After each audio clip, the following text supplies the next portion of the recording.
Welcome to the deep dive. We're here to sort through, all the noise and pull out the really critical insights from the latest articles and research you've been sharing. Today, we're diving into some recent cybersecurity developments. Some are genuinely innovative, which is great, Yeah. but frankly, some are pretty unsettling too. Our mission really is to unpack these things, the new solutions, the stealthy threats, and just give you the clearest possible picture of what's actually happening out there in the digital world. Exactly. And we want to help you pinpoint what really matters, those crucial bits of knowledge, whether it's for your own tech use, maybe your business, or even just understanding the bigger picture, the global security stuff. We want you to walk away feeling informed, not overwhelmed. Keeping your systems safe is super important as businesses rely more and more on digital systems, and that's where turnkey cybersecurity can really help. Yeah, we're here to help small businesses just like yours make sure they're safe and sound in this crazy world of cybersecurity. And we offer a whole suite of services specifically tailored for you. So that's ensuring CMMC compliance and doing penetration testing. We also run vulnerability scans, and we can help you develop a comprehensive risk assessment. And it doesn't stop there, right? No, it doesn't. We handle incident response, should the unfortunate happen, and we guide you through migrations like GCC. We just want to make sure your transitions are smooth and that you're secure. It's all about peace of mind, right? You focus on what you do best, running your business, and we'll make sure that your digital world is safe and sound. Okay, great. Let's start with this first one, the Microsoft 365 Windows Cloud PC. Now, some people might know about virtual desktops, VDI, virtual desktop infrastructure, but this is kind of a new twist on that idea. And the big promises here seem to be, well, infinite scaling and really good desktop management, making things super convenient, right? Yeah, the key difference here, especially if you compare it to like traditional Azure virtual desktop setups, is that with the Windows Cloud PC, Microsoft handles all the, let's call it the heavy lifting. Normally, you'd be setting up servers, managing the whole infrastructure. Here, Microsoft does the setup, the configuration, the ongoing management. You just log in and get to work. They've built the secure office for you, so to speak. Okay, you just have to drive. I Oh. like that. And what about the cost? Because that's always a factor. I see the lowest plan is about, what, $31 a month. That gets you two virtual CPUs, 4 gigs of RAM, 128 gigs of storage. Seems okay for certain things. Yeah, definitely usable for lighter tasks. And then it scales up. Right, up to around $66 a month for the higher end 4 vCPUs, 16 gigs of RAM, still that 128 gigs of storage. And that storage, the 128 gigs, it might seem a bit small, but the thinking there is it's mainly for the OS and your apps. The expectation is you'll use your OneDrive storage for data, which usually comes with your Office license anyway. Ah, okay. So if you already have Office 365, that OneDrive space is part of the package. Exactly. So the overall cost for a fully managed, secure environment can actually be very reasonable then. It makes sophisticated setups more accessible. So it's convenient, potentially cost-effective. But what about the security side? What's Microsoft actually doing differently here to make it more secure? Well, they're making some pretty significant changes, actually, starting in the second half of 2025. Any new cloud PCs or ones that get reconfigured, they'll have clipboard redirection, drive mapping, USB, and even printer redirection disabled by default. Disabled by default. Why is that? The goal is isolation, to create a stronger barrier between the cloud environment and your physical device. Less chance for malware to jump across or data to leak out. Your essential stuff like keyboard and mouse, that still works, obviously. Got it. And on top of that, they also recently enabled some other advanced features, things like virtualization-based security, credential guard to protect logins, and hypervisor protected code integrity, HVCI. That helps lock down core system parts against tampering. But admins can change these defaults if needed, if there's a specific reason. Oh, yeah, absolutely. Administrators can override these if there's a genuine business need for, say, USB access. Okay, so this sounds like, well, it could be really interesting for companies, right?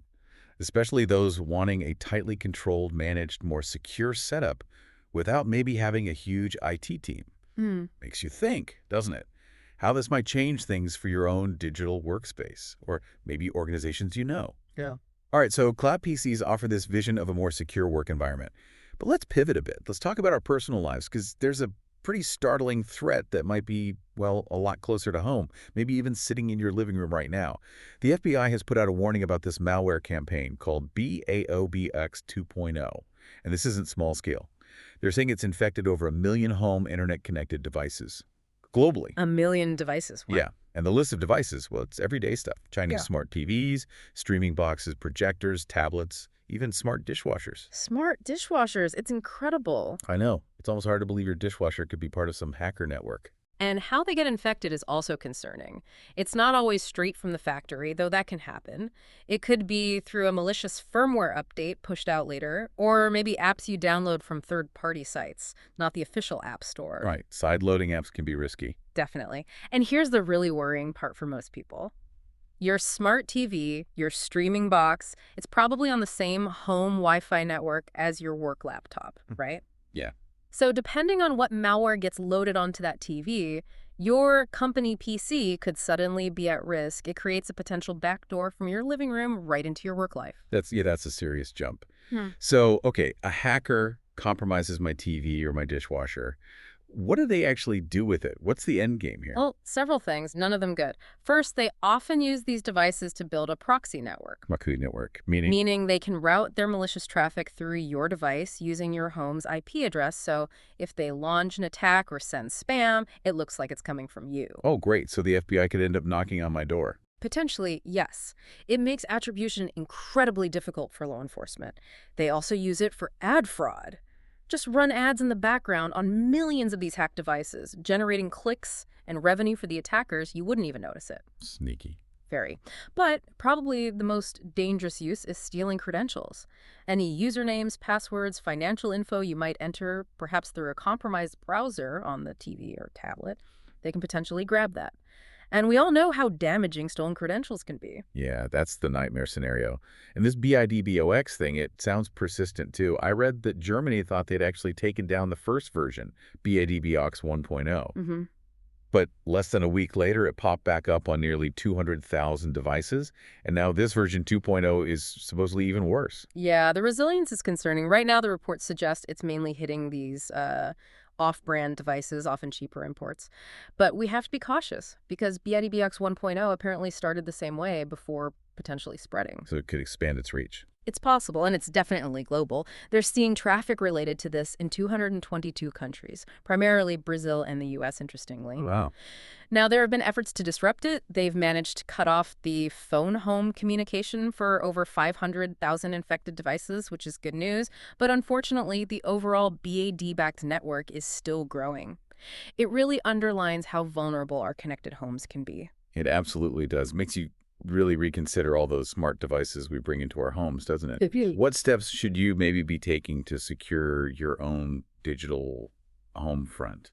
Okay, so from hacked TVs to, well, something with potentially even bigger consequences. Let's talk critical infrastructure, specifically solar farms. There's been a pretty concerning discovery here. Researchers found nearly 35,000 solar power systems from dozens of different vendors, 42 vendors, I think, that have management interfaces just exposed online. Yeah, and we're talking about the core components here, the power inverters that convert DC to AC, the data loggers that track performance, the monitors, Yeah. basically the brains of the operation. And the scale of the vulnerability seems quite large. They found almost 50 different flaws, different vulnerabilities that could be exploited across these systems. It's alarming. And what's even more chilling, maybe, is the statistic that over 20,000 of these devices were apparently already compromised. Already. Yeah. And they even linked 800 of these compromised solar devices to attacks breaking into bank accounts in Japan just last year. Using solar farm equipment to hack banks, that's unexpected. It shows how attackers pivot and use whatever foothold they can get. But there's another layer to this, particularly concerning in the U.S. Energy officials are apparently reassessing risks because they found unexplained communications equipment inside some Chinese-made solar devices. Unexplained equipment, meaning... Well, lots of these devices need to communicate, right? For monitoring control, that's normal and authorized. But these specific communication channels or components, they weren't disclosed. They weren't documented. And given that many of these components originate from China, it raises significant questions. Yeah, especially given the geopolitical context. So the big question then is, what could actually go wrong if these systems, these solar farms, are compromised, particularly by, say, a foreign adversary? Well, the potential consequences are, frankly, catastrophic. We're talking about the ability for external actors, state-sponsored groups, for instance, to remotely shut down solar power generation. Or worse, potentially damage or even destroy the equipment and parts of the network itself. Destroy it remotely. Potentially.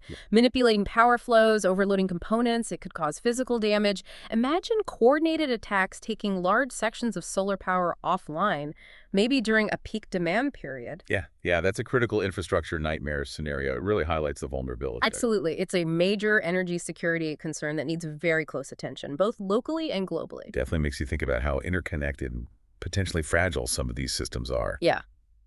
So as we wrap up this deep dive, it's really quite something, isn't it? We've gone from securing our own work computers with cloud PCs Mm-hmm. to the hidden threats maybe sitting in our living rooms with things like BAOBX, and then all the way up to these huge critical infrastructure vulnerabilities in solar farms with serious geopolitical dimensions. It's all part of the same complex cybersecurity puzzle. It really is. And understanding how these pieces connect, how these challenges evolve, is just crucial. Knowledge really is the best defense we have in this landscape that changes so fast. Absolutely.